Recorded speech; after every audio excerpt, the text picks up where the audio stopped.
Membangun digital dari konsep protokol hingga implementasi jaringan di situs Anda. Dunia modern adalah dunia yang terhubung. Di balik setiap klik, setiap panggilan video, atau setiap email yang terkirim, terhampar sebuah arsitektur kompleks yang memungkinkan miliaran perangkat untuk berkomunikasi secara mulus. Jaringan komputer. Membangun dan menerapkan jaringan pada situs yang ada bukan sekadar menarik kabel atau memasang router. Ini adalah seni dan sains yang berakar pada pemahaman mendalam tentang konsep dasar, arsitektur protokol, dan beragam teknologi yang membentuk tulang punggung konektivitas digital kita. Mari kita selami perjalanan ini, mulai dari fondasi konseptual hingga penerapan praktis, dan eksplorasi teknologi yang membentuk lanskap jaringan saat ini. Fondasi jaringan komputer, konsep dasar dan arsitektur protokol. Pada intinya, sebuah jaringan komputer adalah kumpulan perangkat, node, yang saling terhubung untuk berbagi sumber daya dan informasi. Pembangunannya dimulai dengan identifikasi kebutuhan, desain topologi, pemilihan perangkat keras, switch, router, akses point, dan media transmisi, kabel, serat optik, gelombang radio. Namun, konektivitas fisik saja tidak cukup. Agar perangkat dari vendor berbeda dapat berbicara satu sama lain, diperlukan bahasa atau aturan komunikasi yang universal. Inilah yang kita sebut sebagai protokol. Konsep arsitektur protokol sangat krusial.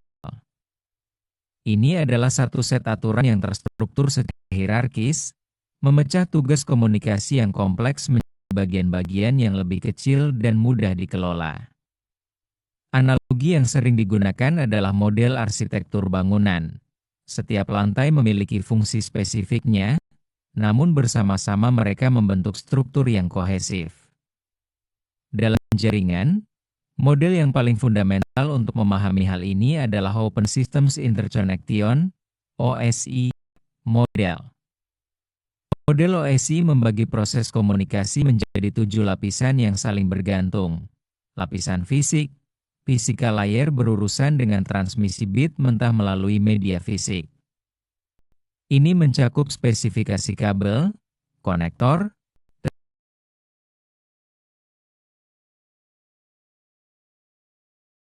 data layer bertanggung jawab atas framing, deteksi dan koreksi kesalahan, serta kontrol akses media, MAC address. Ini memastikan data berpindah antar node yang terhubung secara langsung.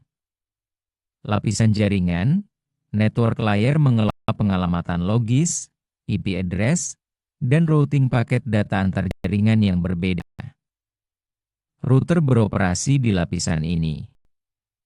Lapisan transport layer menyediakan komunikasi end-to-end antar aplikasi, termasuk segmentasi data, kontrol aliran, dan deteksi koreksi kesalahan, TCP, atau pengiriman tanpa koneksi, UDP. Lapisan sesi, session layer membangun, mengelola, dan mengakhiri sesi komunikasi antar aplikasi. Lapisan presentasi, presentation layer bertanggung jawab atas format data, enkripsi, dan kompresi, memastikan aplikasi dapat memahami data yang diterima.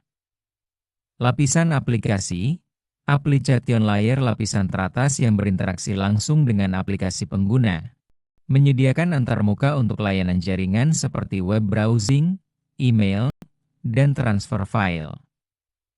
Memahami fungsi masing-masing lapisan OSI memberikan kerangka kerja yang kuat untuk mendiagnosis masalah jaringan, merancang sistem yang efisien, dan memahami bagaimana teknologi yang berbeda berinteraksi.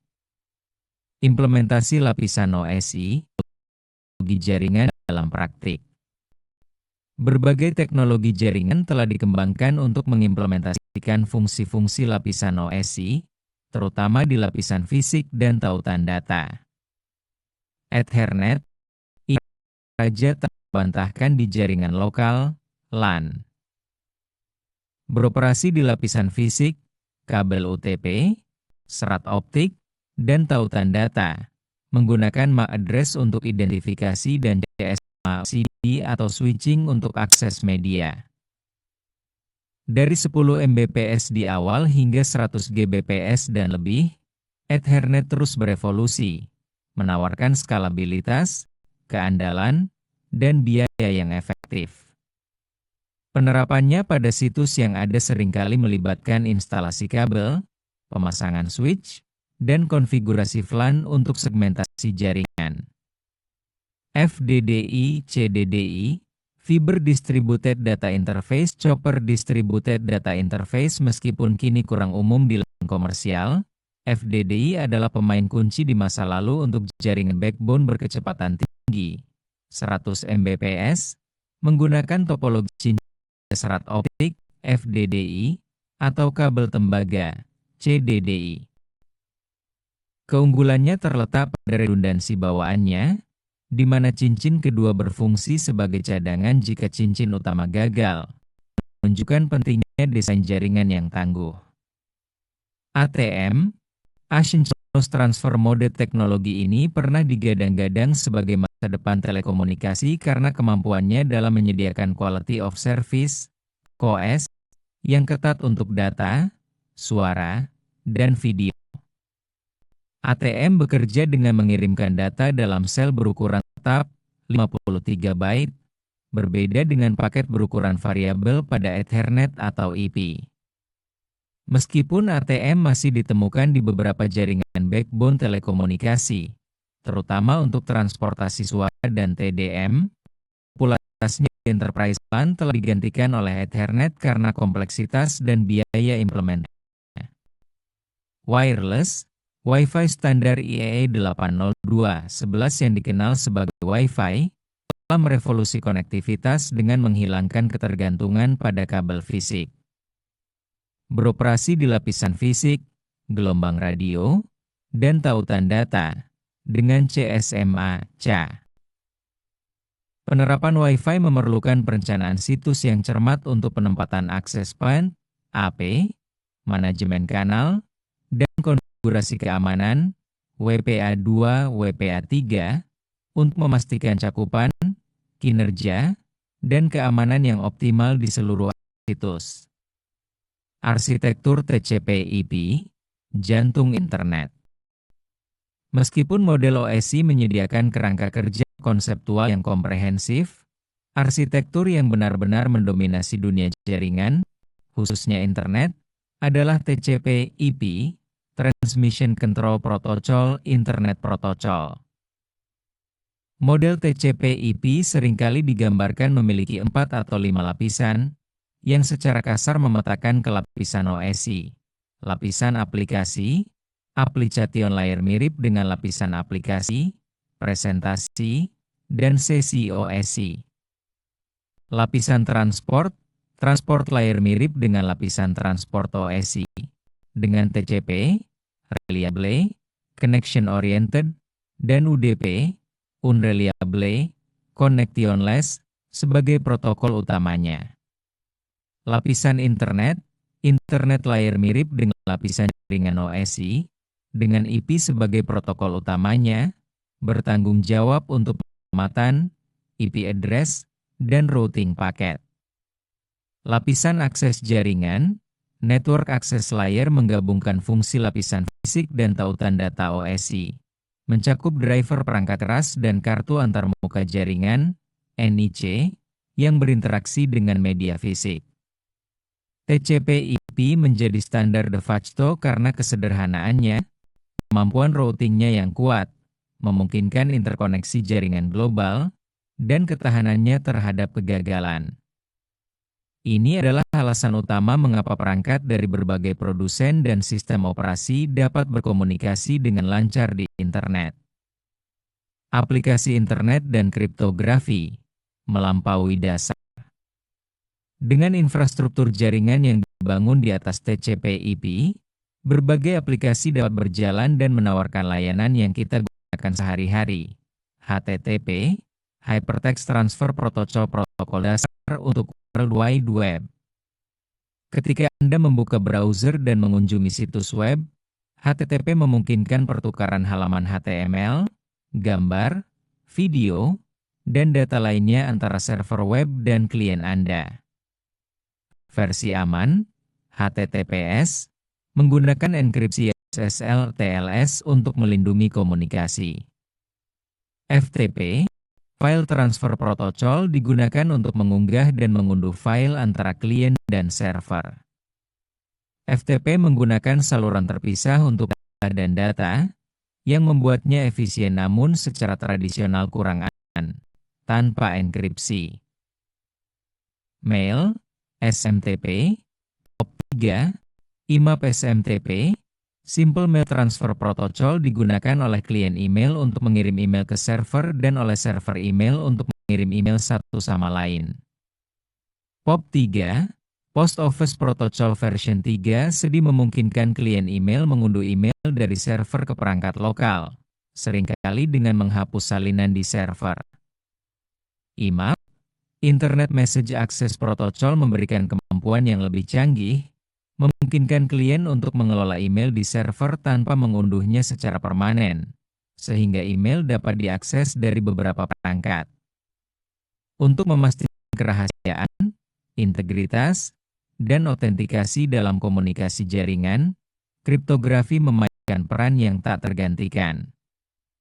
Kriptografi adalah ilmu dan seni menyembunyikan informasi. Enkripsi, mengubah data, plain text, menjadi kode, ciphertext, yang tidak dapat dibaca oleh pihak yang tidak berwenang, menggunakan kunci. Contohnya adalah enkripsi simetris, kunci sama untuk enkripsi dekripsi, dan asimetris, kunci publik privat. Hash function, membuat sidik jari unik dari data. Digunakan untuk memverifikasi integritas data. Jika bahkan satu bit data berubah, nilai hash akan berbeda. Tanda tangan digital, menggunakan kriptografi kunci asimetris untuk memverifikasi keaslian pengirim dan integritas pesan, serupa dengan tanda tangan fisik namun lebih aman. Penerapan kriptografi terlihat di mana-mana, dari HTTPS yang mengamankan transaksi online Anda, VPN, Virtual Private Network, yang menciptakan terowongan terenkripsi untuk akses jaringan jarak jauh, hingga SMIME yang mengenkripsi dan menandatangani email. Kriptografi adalah benteng pertahanan utama terhadap ancaman siber, memastikan bahwa informasi sensitif tetap aman dan rahasia saat melintasi jaringan.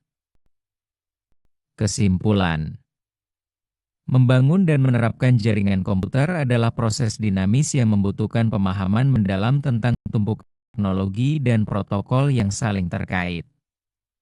Dari konsep dasar arsitektur protokol dan model OSI yang menyediakan kerangka kerja logis, hingga implementasi praktis melalui Ethernet, FDDI, CDDI, ATM, atau wireless, setiap komponen berperan dalam menciptakan infrastruktur konektivitas.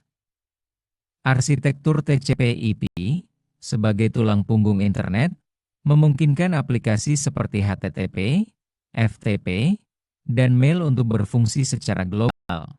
Sementara kriptografi berdiri sebagai pelindung esensial bagi keamanan data di era digital yang semakin terhubung ini. Dengan memahami dasar-dasar ini, kita tidak hanya dapat merancang jaringan yang efisien dan andal, tetapi juga adaptasi dengan inovasi masa depan dan menghadapi tantangan keamanan siber yang terus berkembang. Jaringan komputer bukan hanya tentang menghubungkan mesin, tetapi tentang menghubungkan dunia. Terima kasih.